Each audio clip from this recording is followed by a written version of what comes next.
Doctor صاحب یہ جرگا مذاکرات یہ سارے اب یعنی یہ میں ان کو شروع سے ہی نان اسٹارٹر کہتا رہا ہوں اس لیے کیونکہ بنیادی نقطہ آپ کا غالباً یہی رہا کہ استعفے کے بغیر نہیں جائیں گے. میں درست کہہ رہا ہوں؟ یہ بات یہ ہے ڈاکٹر صاحب کہ ہمارے 8 دور پیٹ کے بھی اور پی ٹی آئی کے حکومتی وزراء کے ساتھ مذاکرات کے آلریڈی ہو چکے تھے. 8 دور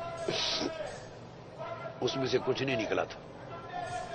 الٹیمیٹلی وہ ختم ہو گئے تھے مذاکرات. ٹھیک. پھر یہ اپوزیشن جماعتوں کے کچھ لیڈرز پہ مشتمل جرگا آیا.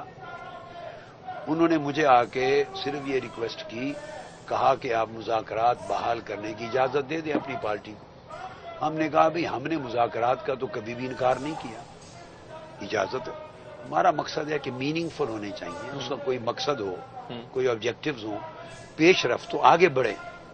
وہ تو ڈے 1 سے جہاں بات شروع ہوئی تھی وہیں کھڑے ہیں اور وہ صرف وقت کا ضیاع کرتے ہیں. وہ آ کے باتیں کرتے ہیں 2-3 گھنٹے چلے جاتے ہیں اگلے دن پھر واپس اسکوئر 1 پہ آگے کھڑے ہوتے ہیں. میں ایک انٹرسٹنگ بات بتانا چاہتا ہوں. ان کے کہنے پر تو ہم نے مذاکرات بحال کر دیے. وہ 2-3 دور اس کے بعد بھی ہوئے لیکن کچھ نہیں ہوا.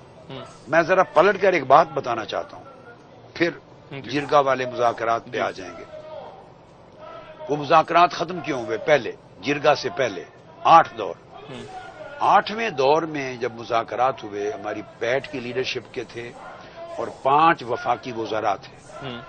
ہماری پیٹ کی لیڈرشپ نے ان سے پوچھا کہ ایک قدم کی پیش رفت نہیں ہوتی, کسی چیز پہ آپ ڈیسیژن نہیں لیتے, پرابلم کیا ہے؟ انہوں نے کیٹیگوریکلی میں آپ کو بتا رہا ہوں وہ ڈینائی نہیں کر سکتے. انہوں نے کہا ہمارے پاس کوئی مینڈیٹ اور اتھارٹی نہیں. اچھا. ہم آتے ہیں آپ کی باتیں ادھر پہنچا جاتے ہیں بادشاہ سلامت کو, پھر وہ جو نہ کر دیں ہاں کر دیں ہم پھر آپ کے پاس آ جاتے ہیں. کیا کسی مرحلے پہ ایسا تھا کہ شہباز شریف صاحب استعفیٰ دے دیں اور نواز شریف نہ دیں؟ ایسا تھا آپ کی طرف سے؟ نہیں, ایسی چیز نہیں ہے. اچھا. ہم تو اپنے اصول پر ہمیشہ سے قائم دونوں. اچھا. اب وہ یہ ہوا کہ جب انہوں نے کہا کہ ہمارے پاس اتھارٹی نہیں ہے کوئی ڈیسیژن لینے کی, تو ہم صرف شٹل کاک یعنی شٹل کاک میں لفظ بول رہا ہوں جاتے اور آتے, ٹھیک ہے, یہ میرا لفظ ہے. تو انہوں نے اقرار کیا. ہمارے لوگوں نے پوچھا کہ پھر بتا دو اتھارٹی کن کے پاس ہے ڈیسیژن میکنگ کی. انہوں نے کیٹیگوریکلی کہا کہ اتھارٹی شریف فیملی کے لوگوں کے پاس. اچھا. میں آن ایئر آپ کو کہہ رہا ہوں یعنی اتھارٹی شریف فیملی کے پاس. میاں صاحب یعنی بھائیوں دونوں, وہ بھائی اور ان کی نہیں, لیکن بیچ میں درمیان میں یہ بات شاید چلی تھی کہ شہباز شریف صاحب کا استعفیٰ شاید ہو رہا ہے یا وہ تیار ہیں یا پھر نہ کر دی انہوں نے. نہیں, ایسی بات نہیں, ابھی کسی نتیجے پر وہ نہیں آئے. اچھا. تو ان کو جب یہ کہا کہ فیملی کے پاس ہے, ہمارے لوگوں نے کہا پھر اس کو آپ ڈیموکریسی کیوں کہتے ہیں, ڈیناسٹی کہیں, یہ خاندانی بادشاہت کہیں, سچ تو بولیں, جمہوریت کا جھوٹ کیوں بولتے ہیں؟ انہوں نے کہا آپ جو کہیں بہرحال با اختیار وہ ہیں. اب انہوں نے کہا کہ آپ ان کی فیملی کے افراد کو ڈاکٹر صاحب تک ایکسیس دے دیں. اچھا ٹھیک. وہ جب آ کے مل لیں تو ان لوگوں کے پاس کوئی بھی فیصلہ کرنے کا فیملی میں اختیار ہے, ہمارے پاس نہیں.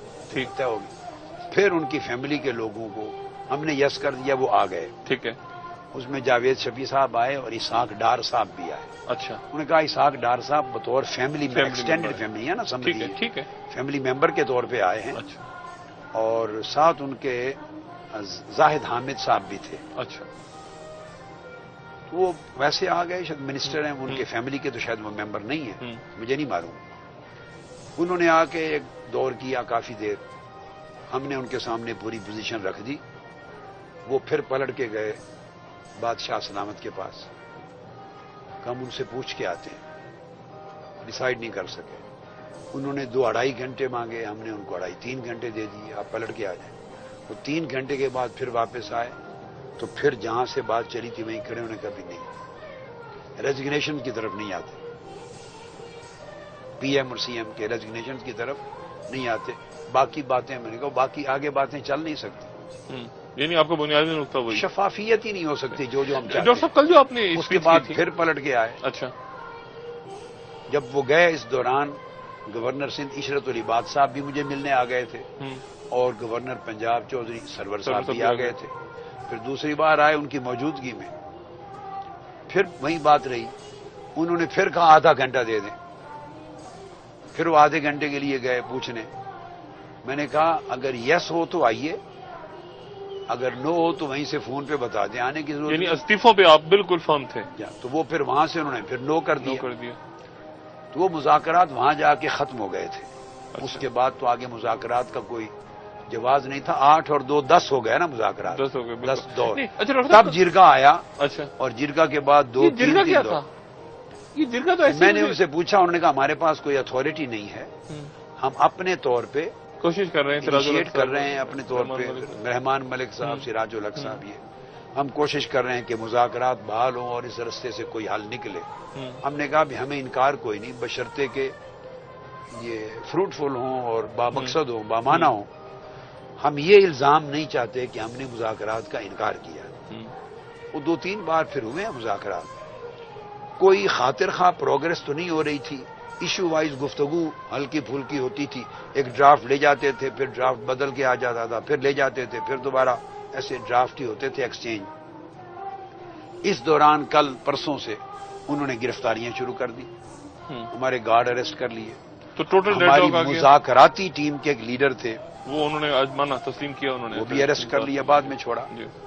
پھر ہمارے پرسنل گارڈ اریسٹ کر لیے. سوال یہ ہے کہ آپ میرے پرسنل سیکیورٹی گارڈ جن کے پاس سب کچھ لیگل ہے وہ اریسٹ کرتے ہیں, تو بھی آپ کو تو اگر وہ بغیر لائسنس کے ہیں تو آپ کو تو ہدف جو کمپنی ہے اس کے مالک کو پکڑنا چاہیے کہ